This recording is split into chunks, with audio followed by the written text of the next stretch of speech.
Halo kawan-kawan semua, kembali lagi bersama saya di channel Investor Logis. Kali ini kita akan membahas tentang saham lagi. Nah, ini tanggal 26 Juni 2024 pukul 15.14. Jadi video ini saya take waktu IHSG kita masih bergerak ya. Hari ini di 6.900-an. 6.912 nih. Nah, yang mau saya sampaikan di video kali ini adalah tentang perbedaan analisa makro dan mikro di saham. Nah, kalau misalnya kita melihat kondisi dunia saat ini gitu kan, kayak nilai tukar dolar rupiah yang rupiah melemah terhadap dolar gitu kan, terus suku bunga naik, kemudian ada situasi perang di Timur Tengah, Rusia Ukraina juga belum jelas kayak mana kan. Nah, itu salah satu contoh analisa makro. Nah, tapi kalau mikronya dalam saham ini kita fokus sama fundamental perusahaan itu. Jadi analisa fundamental itu ya kita menganalisa dari sisi mikronya gitu. Misalnya laporan keuangannya gimana gitu kan. Si perusahaan ini manajemennya siapa. Kemudian dividennya bagaimana, lancar atau enggak gitu kan. Nah, dari analisa mikro ini yang kita analisa dalam perusahaan ini, secara kita investor retail ini ya, saya bicara investor retail bukan korporasi atau fund manager gitu kan.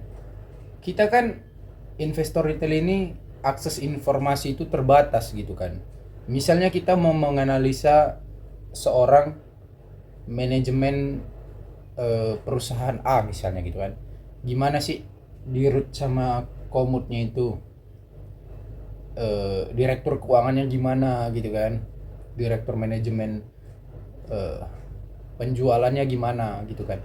Kita kan nggak bisa datangin langsung kantornya kemudian kita tanya, Pak saya mau ngobrol sama ini bapak ini sebagai direktur utama atau direktur keuangan perusahaan ini. Nggak bisa semudah itu gitu kan. Kita kan investor retail gak bisa semudah itu. Jangankan kita mau masuk untuk ngobrol sama si dirut, mau masuk aja ke perusahaannya ditanyain satpamnya mau ngapain udah gemeteran kan. Karena nggak tahu juga mau ngapain kan. Nggak mungkin kita bilang saya mau menanya dirutnya, saya mau beli sahamnya dan saya mau menganalisa dari cara bicaranya apakah orang ini jujur atau enggak kan. Nggak bisa, kita akses informasi kita terbatas. Jadi kecuali fund manager atau apa investor besar gitu kan, dia kan enak bisa ketemu di hotel, bisa ketemu di restoran ngobrol sambil makan gitu kan, gimana apa rancangan ke depan kalian perusahaan ini, apa prospeknya, apa yang mau kalian buat, kalkulasi keuntungannya gimana gitu kan, break even pointnya berapa tahun, itu bisa semua diobrolin orang itu secara langsung dengan otak serangan dari si perusahaan ini. Sementara kalau kita retail ini kan nggak bisa gitu, kita kan hanya bermodalkan akses informasi dari internet doang gitu. Misalnya kita membaca profil perusahaan kan, dirutnya siapa misalnya dirut Pegas Pak Arif Setiawan Handoko ya kan. Apakah saya bisa ngobrol sama Pak Arif Setiawan Handoko? Tentu saja nggak bisa, menurut saya sulit. Ya mungkin saja bisa tapi nggak, sulit lah pokoknya, nggak mungkin lah saya pikir kalau investor itu sama saya. Pandangan-pandangan konotasi orang nanti kan, paling cuma beli berapa lot gitu kan. Ya memang faktanya kayak gitu, namanya retail ya kan, uang pakai uang sendiri, mana pakai uang orang gitu kan. Kalau kita kelola uang orang ya banyak juga duit kita kan, tapi kita nggak gitu. Nah, jadi menganalisanya itu kita kan hanya bisa menganalisa data yang betulan pasti gitu. Maksudnya data yang belum pasti, yang betulan pasti itu angka gitu kan. Angka itu dari mana? Laporan keuangan gitu kan. Ini data-data yang memang bisa kita akses dari internet, dari Google, dan bisa kita kalkulasi gitu kan. Hanya ini yang bisa kita kalkulasi sebagai investor retail. Kita nggak bisa kayak disuruh, misalnya kadang dibilang cek perusahaannya apakah direksinya jujur atau enggak gitu kan. Itu gimana bacanya orang jujur atau enggak? Jangankan direksi, kawan kita aja yang udah sering sama-sama kita kadang nggak tahu aslinya gimana gitu kan, apalagi membaca sifat direksi kan. Nah jadi apanya cara mengatasi itu gimana, itulah yang saya kembangkan metode dividend value investing itu. Kenapa?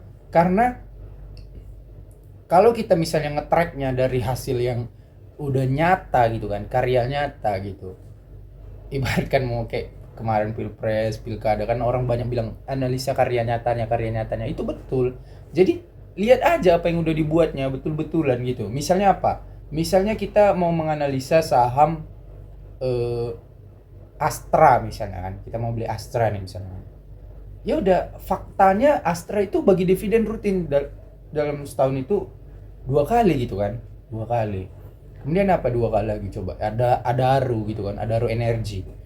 Nyata dia dividennya itu nyata. Nah kemudian dividen nyata kan, bisa kita ukur perusahaan ini betulan perusahaan yang sehat atau enggak gitu kan. Kemudian kalau kita lihat lagi dari laporan keuangan, kita lihat setara kasnya. Kalau setara kasnya bahkan lebih besar dari seluruh total liabilitasnya, liabilitas jangka pendek dan jangka panjangnya, maka ini perusahaan yang keuangannya sangat sehat gitu. Kenapa seperti itu? Karena kas dan setara kas itu sangat liquid kawan-kawan. Jadi dia itu bisa dijadikan uang cash dalam bentuk cash itu dalam kurang dari 1 tahun gitu kan. Nah jadi seandainya ada situasi global yang jelek, perusahaan ini ya sebetulnya bisa aja langsung lunasin hutangnya kalau dia mau gitu kan. Cuman kan cara kerja perusahaan itu gak gitu. Dia kan sustainable, berkelanjutan gitu. Jadi kas ya dipakai lagi untuk membiayai bisnis tahun depan, ya kan. Di sebagian dicicil utangnya. Nanti liabilitas berkurang lah di laporan tahunan tahun depan gitu kan. Nah, kemudian ada yang disebut cadangan kas kan, dibuatlah cadangan kas. Jadi simple sebetulnya menganalisa saham ini gitu kan. Kalau kita lihat lah, kita tracking gitu. Misalnya kayak udah skala global ya, investor skala global gitu. Misalnya kita bilang BlackRock gitu kan, Vanguard gitu kan, Street, JP Morgan gitu kan. Lihat aja, itu bisa kalian lihat di data pemegang saham terbesar di laporan tahunan itu ada biasanya dicantumin sama semua perusahaan. Kalian kan bisa download laporan tahunan di internet kan. Misalnya saya mau analisa BRI, saya mau tahu siapa 20 pemegang saham terbesar di BRI kan. Bisa kita searching laporan tahunan tek tek tek tek tek udah. Nanti keluar PDF-nya kan. Nah, di PDF-nya itu ya udah kontrol F aja, tinggal buat apa namanya? Data pemegang saham terbesar gitu kan. Misalnya searching Vanguard gitu kan. Nah, nanti ketahuan itu. Nah, kalian bisa lihat itu di BRI itu dari 20 pemegang saham terbesarnya itu hampir 15 kalau nggak salah saya itu perusahaan asing kawan-kawan. Jadi kita tahu juga alasan kenapa dibilang asing net sell saham BRI besar gitu kan, mengakibatkan sentimen negatif. Kenapa? Karena 20 pemegang saham terbesarnya 15 asing itu kawan-kawan. Bisa kalian baca jelas ada lokasi perusahaannya. Perusahaannya berasal dari mana ada jelas. Namanya apa? Ya kalau udah nama-nama asing kan pasti perusahaan asing gitu kan. Nah, kalian tracking lagi misalnya apa? BMRI, BBNI gitu kan. Sama asing banyak asing. Memang ya secara mayoritas pasti pemerintah Republik Indonesia yang menguasai kan 51% ke atas gitu kan. Di bawahnya biasanya BPJS Ketenagakerjaan atau Indonesia Authority Investment itu kan. Nah, jadi kalau dibilang di media net sell asing, net buy asing gitu kan. Nah, itu mengakibatkan gejolak fluktuasi harga sahamnya. Ya karena itu, karena di dalam pemegang saham terbesarnya, bayangkan kawan-kawan, kalau 20 pemegang saham terbesar BRI, 15 emiten, 15 perusahaannya adalah perusahaan asing. Bayangkan kalau ke-15-nya cabut dan dijual sahamnya. Pasti kan kolaps sahamnya. Jadi itu kenapa kita harus menjaga hubungan, kesinambungan, kita harus menjaga supaya negara kita stabil, aman gitu kan, supaya semua ini berlanjut gitu, ke ekonomi, ke investasi gitu kan. Nah, kemudian kayak Pegas gitu kan. Kayak mana saya supaya bisa nge-tracknya, supaya saya semakin yakin selain dari analisa data dan angka, saya bisa yakin juga beli saham ini. Biasanya saya komparasikan dengan apakah perusahaan-perusahaan besar asing itu juga masuk gitu beli kan, dan meningkat. Ternyata meningkat, dan betul itu bisa kalian track. Misalnya kalian download laporan tahunan Pegas dari 2002, 2019, 20, 21, 22, 23 sampai 2023 kan. Nah, itu nama BlackRock, nama Vanguard.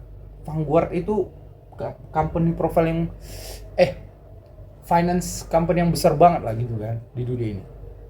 Nah, dia kepenguasaan sahamnya itu naik terus dari 1,58, 1,59, 1,560%, 1,62. Kayaknya terakhir kali di websitenya itu 1,65% Vanguard kalau saya nggak salah, ya kan.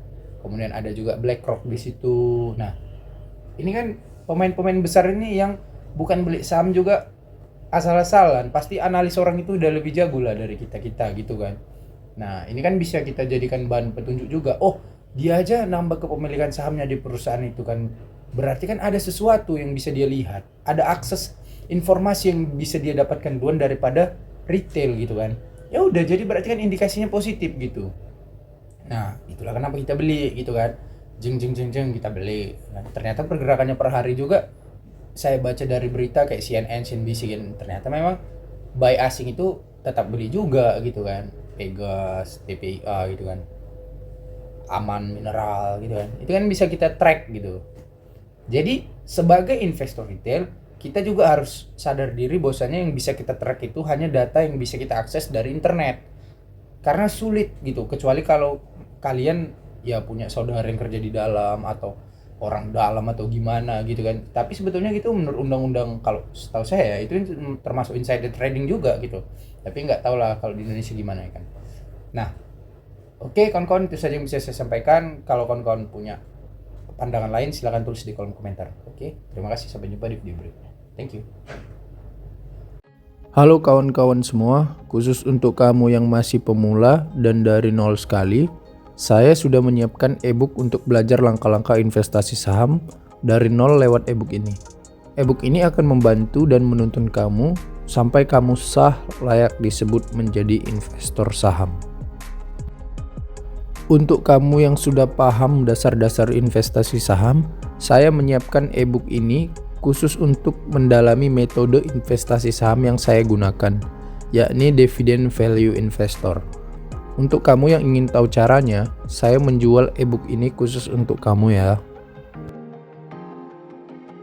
Nah, khusus untuk kamu yang ingin langsung belajar lengkap langkah-langkah investasi saham dari mulai nol sampai ke ilmu terakhirnya, kamu bisa langsung memiliki 3 ebook ini. Semua pengetahuan yang saya ketahui sudah saya tuangkan di sini. Kalau kamu butuh dan tertarik, silakan chat WA nomor di samping ini ya. Terima kasih. Nah, untuk kamu yang berminat belajar kelas online private ataupun offline, silakan hubungi nomor di bawah ini ya.